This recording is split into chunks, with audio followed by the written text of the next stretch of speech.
Hi, everybody, and welcome back. Today, I want to talk to you about the writing process and then talk a little bit more in depth about how to pre-write. So, when we talk about the writing process, a lot of students think that it's a two-step process where you write the paper and then you submit the paper, but it's actually a lot more complicated than that. The writing process is kind of like a big loop. It starts with your past experiences, so maybe the writing classes you took in high school, or even just if you write in a journal. And then those experiences help you pre-write whenever you have to write a paper. So, for example, essay one, your past experiences and beliefs will help you think about what you want to write. And then after you've pre-written, you'll actually write your first draft.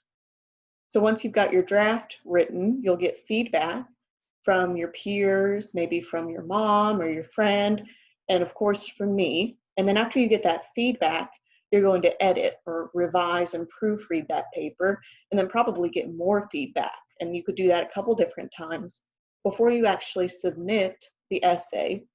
And then you may think it ends there, but actually you'll get more feedback from me on your final draft. And then, of course, that feedback becomes experience for the next paper you have to write in this class, in your other college classes, and then eventually when you get a job. All right, so I can't do anything about your past experiences. Maybe you had a really bad experience in high school, or maybe you just think you aren't very good at writing. I can't do anything about that, but I can help you build new experiences to improve your writing in the future. And the first step to doing that is teaching you how to pre-write. So there are a lot of different ways to pre-write. You may have heard it called planning or something else like that. The most common type of pre-write is an outline, right? That's where you start thinking about what paragraphs you want to write and what sentences you want to put in those paragraphs. It's very linear and very organized. This is the kind of pre-write that I like to do because I'm a little bit type A. But for some people, that's really frustrating and difficult. Um, just kind of a side note, I've included a really helpful hack to know how many words you'll need in an essay. For a double-spaced essay, each page will have about 250 words, and you'll have about 2 paragraphs per page. So for essay one, it's 2 to 3 pages. That's about 500 to 750 words and about 4 to 6 paragraphs. Every paper you write is going to have an introduction and a conclusion. So that means for this paper, you really only have to write 2 to 4 body paragraphs. Easy. Okay, so let's get off of outlines for a minute and talk about other types of pre-writes. Some people prefer to do what we call a free write, and that's exactly what it sounds like. You sit down and set a timer for a certain amount of time, maybe 5 minutes, 10 minutes, and you just write whatever comes to your mind about that topic. This is really good for people who like to write fiction or poetry because you can kind of just let your brain create associations. And then when you sit down to write the actual draft, you can find which associations work and which ones didn't.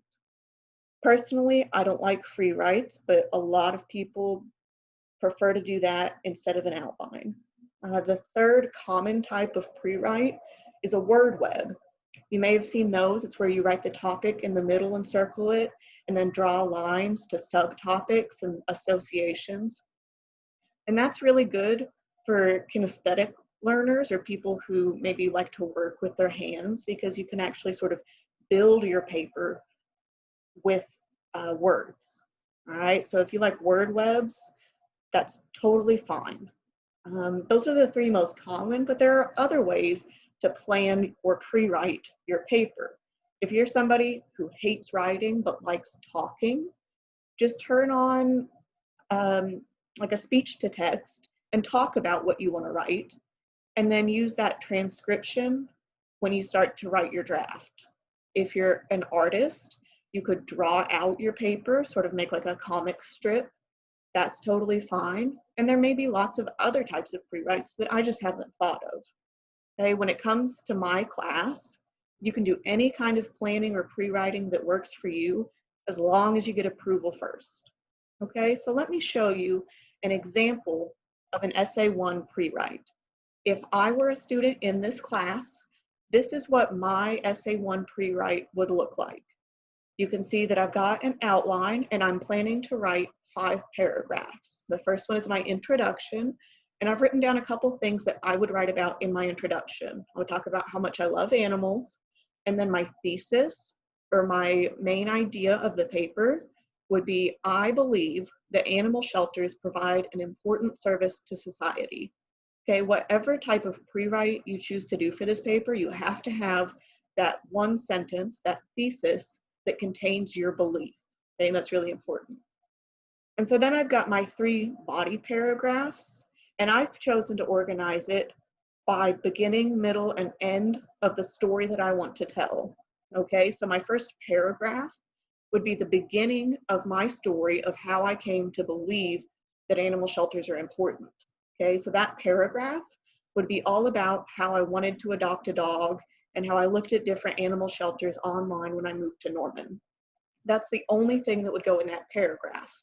All right, and when I get ready to move to the next part of my story, I would move to a new paragraph. That would be the middle. And that's where I would talk about visiting Second Chance Animal Shelter and meeting my dog Juliet. And I would tell a little bit about that story. And then when I get ready to move in the story, I would move in the paper to a new paragraph. That would be my 3rd body paragraph, where I would tell the end of my story about how we adopted her and now we continue to support Second Chance. Okay, so I'm trying to move through the story chronologically and keep my paragraphs moving with the story. All right, and then I would end my paper with a conclusion, which is usually the so what of your paper. You try to give your audience something to think about. So in this paper, I would ask my audience to think about supporting animal shelters, maybe by volunteering or donating, and to think about adopting animals instead of buying from breeders.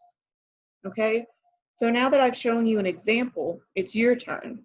For the discussion board, I want you to pre-write essay 1.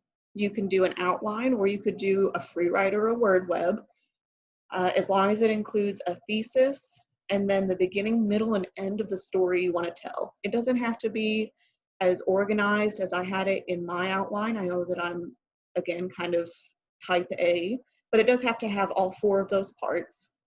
You could choose to do a different kind of pre-write, but please message me on Slack or send me an email just to get approval first. Okay, and then I've got a little note here. The assignment on the discussion board says something about teams. Don't worry about that yet. I'll send you an email and explain it. If you've got any questions about this video, please let me know, and I'm really excited to read your pre-writes.